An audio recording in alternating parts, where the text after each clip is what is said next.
देखिए, बड़ा ही अद्भुत जीवन है।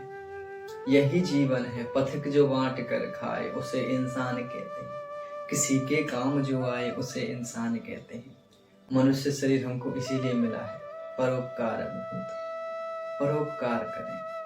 परहित सरिस धर्म नहीं भाई, पर पीड़ा सम नहीं अधिमाई। दूसरे को सुख पहुंचाने से अच्छा कोई धर्म नहीं है, और दूसरे को दुख देने से बुरा कोई पाप नहीं है।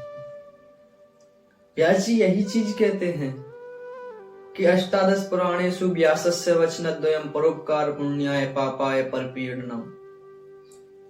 व्यास जी महाराज ने 18 पुराण लिखे हैं। अष्टादश पुराणेषु व्यासस्य वचनद्वयम्, इन सब चीजों में उन्होंने 2 ही वचन कहे हैं केवल। इनका सिद्धांत केवल 2 ही चीजों पर टिका है कि परोपकार सबसे बड़ा पुण्य है, परोपकार करना, किसी के कार्य आना, और सबसे बड़ा पाप है किसी को कष्ट देना, किसी को हानि पहुंचाना, किसी भी जीव विशेष की। इससे बड़ा कोई अधर्म नहीं, इससे बड़ा कोई पाप नहीं। ये जिसने मान लिए वो सबसे बड़ा धर्मात्मा है, सबसे बड़ा पुण्य आत्मा है। अरे वास्तविक देखा जाए तो अरे क्या सुंदर प्रसंग है। एक छोटा सा बच्चा है, घर की परिस्थितियां हैं, कार्य करना पड़ रहा है। बहुत नन्हा सा बालक है, बड़ा ही मासूम। बाहर तेज धूप में खड़ा होकर फूल इत्यादि बेच रहा है। ऊपर से तेज धूप पड़ रही है, नंगे पांव हैं। इतना भी अर्थ विशेष नहीं कि घर की जिम्मेदारियां हैं। घर की परिस्थिति ऐसी है कि उसको कमाना पड़ रहा है, उसको कार्य करना पड़ रहा है। तेज ऊपर से धूप निकल रही है, वो फूल बेच रहा है, पांव जल रहे हैं।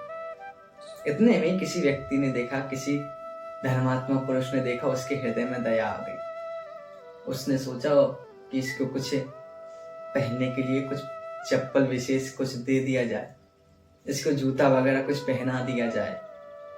तो उसने क्या किया, तत्काल ही किसी दुकान पर गया, वहां से चप्पल, उसके लिए पादुका इत्यादि लाया और उसको पहनाने के लिए उसके पास में पहुंचा और उससे कहा, बेटा ये लो, ये चप्पल तुम पहन लो, बहुत तेज धूप पड़ रही है ना, तुम्हारे पांव जल रहे हो। बच्चे के चेहरे पे एक अद्भुत मुस्कान आ गई, बड़ा ही प्रसन्न हो गया। चप्पल लेते हुए वो कहने लगा, आप भगवान हैं। वो तो सेठ बुद्ध व्यक्ति आश्चर्यचकित रह गया कि बड़ा ही मासूम सा बच्चा मेरी तरफ से जिज्ञासा वाली नजरों से देख रहा है और मुझसे कह रहा है कि आप भगवान हैं। उन सज्जन ने कहा कि नहीं बेटा, मैं भगवान नहीं हूं। लेकिन तुम ये ऐसा क्यों कह रहे हो? उन्होंने कहा, अच्छा आप भगवान नहीं है तो आप भगवान के कोई मित्र होंगे या उनके कोई संबंधी होंगे? उन्होंने कहा, बेटा मैं तो ऐसा कुछ नहीं हूं। तो उन्होंने कहा कि बेटा तुम ये सब क्यों पूछ रहे हो, ऐसा क्यों कह रहे हो तुम? तो बच्चा बड़ा सुंदर जवाब देता, बड़ा ही मासूम बच्चा। वो कह रहा है ना, अभी मैं भगवान से प्रार्थना कर ही रहा था कि हे प्रभु, हे भगवान, मेरे पांव जल रहे हैं, मेरे पांव में पहनने के लिए कुछ चप्पल इत्यादि हो तो बड़ा ही प्रसन्न हो जाऊं, मेरे लिए चप्पल इत्यादि की कुछ व्यवस्था हो जाए तो आपकी बड़ी कृपा होगी। मैं ये सब भगवान से प्रार्थना कर ही रहा था कि इतने में आपने ला के दे दी। तो मुझे लगता है कि भगवान आप ही हो सकते हैं, क्योंकि मैंने किसी से कहा नहीं तो आपने सुना, इसका मतलब आप ही भगवान है। बड़ा ही मासूम सा बच्चा, बड़ा ही सुंदर उसके शब्द। ये शब्द उन सज्जन के हृदय में बैठ गए। भले ही वो मासूमता है, इसको विवेकपूर्ण से समझो। भले ही कोई छोटा बच्चा या फिर कोई भी व्यक्ति विशेष हमसे कुछ भी कह रहा है, उसको अपने जीवन में उतारो। उसको, उससे, हर व्यक्ति से, हर स्थान से कुछ न कुछ समझने का प्रयास करो। हमेशा हम जिज्ञासु रहें, हम तर्कवादी ना बन जाए कि हमेशा नहीं हम श्रेष्ठ हैं, हम ये हैं, हमको सब पता है। जिज्ञासु रहे। अरे हमको चाहे भले बच्चा ही क्यों ना ज्ञान दे, लेकिन उससे भी जो अच्छी बात हमको ग्रहण करने को मिले उसको भी हम ग्रहण करें। दत्तात्रेय जी ने 24 गुरु बनाए, शिक्षा गुरु। सबसे कुछ ना कुछ उनको शिक्षा मिली ना, इसलिए उनको गुरु बनाया उन्होंने। ऐसे ही हमको किसी से भी कोई भी सीख मिले, किसी से भी कोई हमारे जीवन की ऐसी घटना के बारे में मालूम पड़े कि हमारे अंदर ये कमी है, तो उससे हमको सीख लेनी चाहिए। ये नहीं कि अरे ये क्या हमको सिखाएंगे, हमको तो बहुत पहले से ही बहुत कुछ आता है। नहीं, जिज्ञासु रहे तो आप कुछ पा पाएंगे, क्योंकि जहां खाली घड़ा रहता है ना, उसी में जल भरा जाता है। और जो अपने आप को भरा घड़ा समझता है, उससे जल फैलता ही है, उसमें आने। जिज्ञासु रहे, उसके हृदय में ये बात बैठी है कि क्या मासूम सा बच्चा है। अरे वास्तविकता में हम देख रहे हैं कि हम करता है, हम दाता है, हम सबको कुछ दान दे रहे हैं, हम ये कर रहे हैं, हमारे द्वारा ये चीज हो रही है। अरे हम कुछ नहीं कर रहे हैं, देने वाला कोई और है, दे कोई और रहा है। हम तो केवल उनकी कठपुतलियां मात्र हैं, हम तो केवल कर्ता मात्र हैं। हमारे हृदय में जिज्ञासा देने वाला वो है, हमसे करवाने वाला वो है, क्योंकि हम कुछ कर नहीं सकते। अरे कराने वाला कोई और है, कोई देने वाला कोई और है। उस बच्चे ने प्रार्थना ही करी थी प्रभु से कि उनके हृदय में आ गया कि इसको कुछ देना चाहिए। वो हृदय में प्रेरणा करने वाला कौन था? या फिर तुमको उसी संयोग वजह वहां पर क्यों आना था? वो तो कोई और कराना था, देने वाला तो कोई और है। हमारे अंदर ऐसी मासूमता आ जाए। हमेशा देखा गया एक साधक के जीवन में, एक भक्त के जीवन में, जब भी वो कृतार्थ होकर, जब भी वो सब जगह से हार के उससे प्रार्थना करी है, हमको बोलने में समय लगा है लेकिन उसको करने में समय बिल्कुल नहीं लगा। जब सारे रास्ते बंद हो जाते हैं, जब कुछ रास्ते नहीं बचता, तब वो अपने आप और मार्ग खोल देते हैं प्रभु, और तत्काल खोलते हैं, कोई समय नहीं लगता उस कार्य को।